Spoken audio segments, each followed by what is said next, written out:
So this week we looked into the research on treating cancer patients with herbal medicine rather than modern medicine, and the results that were discussed were very startling.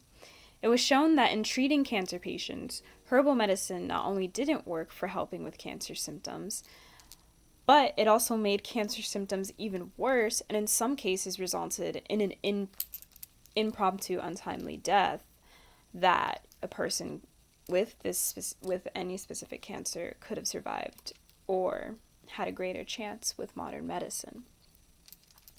In a study with studying the effects of herbal medicine on breast cancer compared to modern medicine, and breast cancer showed that 5 out of the 6 patients who used herbal medicine as their primary came back to the follow-up of 14 months and resulted with a progression to stage 4 cancer. Even when prior to this, they were only at a stage 2, 3, or stage 1 cancer. Refusing modern medicine and strictly using herbal medicine seems to worsen the fight against cancer for an individual due to this. I think the medical community is correct to be concerned because these are actually huge problems like deaths and worsening of an incurable disease in using the pseudoscience to cure them.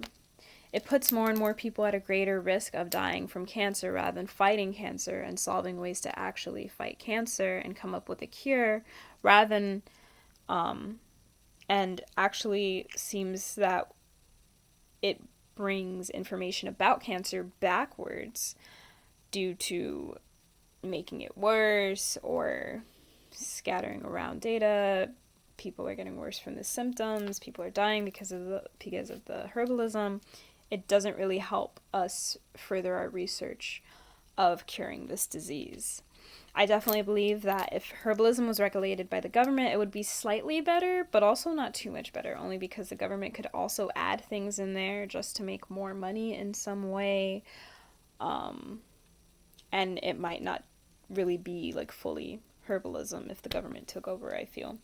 However, there are not a lot of research studies done on those that have chosen to do alternative medicine like herbalism as well as modern medicine in treating their cancer or helping survive their cancer. And I think that we should definitely dive in deeper into that in order to find what works out best for the individual rather than the business or the government.